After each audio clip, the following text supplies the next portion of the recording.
A person named Litan Das is in a critical condition after getting hit by auto.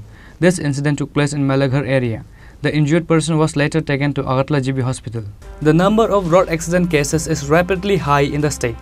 Again, a person named Litan Das is in a critical condition after getting hit by auto.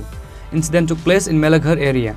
The injured person was firstly taken to Melaghar Hospital and later referred to Agartala GB Hospital. Melaghar থেকে যেতেছিল আর উল্টা দিক থেকে একটা auto যাইতেছিল সোনামুড়ার দিকে তো উল্টা দিকে যে অটোটা যাইতেছে মানে যেই জায়গাটাতে অ্যাক্সিডেন্ট হয়েছে ওইদিকে জায়গাটা রাস্তাটা ভাঙ্গা তো ভাঙ্গা সাইডে গিয়া অটোলা রং সাইডে গিয়া বাইকের মানে বাড়ি দিছে আর কি সজোরে ধাক্কা দিছে তারপরে ওই দিক থেকে আমরা খবর পাইছি মেলাঘর হসপিটালে রাখা হয়েছে। উনি কি বাইকে আসছিল? হ্যাঁ, উনি বাইক চালাইছে। ঘটনাটা কোন জায়গাতে?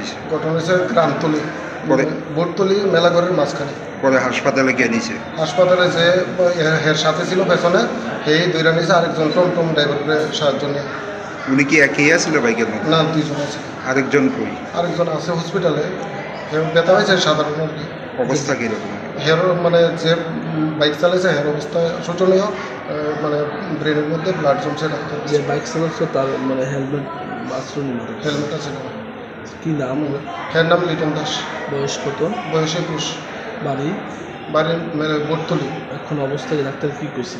ডাক্তারে কইছে ব্রেনের রক্ত জমছে, আইসিইউতে নিতে হইব, রিকভারি করলেও সময় লাগবে। এই ঘটনাটা পুলিশে জানানো হয়েছিল বা গাড়িটা আটক করা হয়েছে? জানা হয়েছে, গাড়ি আটক করা হয়েছে না করতে পারি না, কিন্তু গাড়ির নাম্বার রাখা হয়েছে, কিছু লোকে রাখছে, পুলিশকে জানানো হয়েছে। তোমার কি হয়? আমার কাকার তো ভাই। According to the latest report, Litan Das was severely injured in the accident, which is why he was referred to Agartala GB Hospital and now taking medical treatment. Bureau Report, Chini Khurang.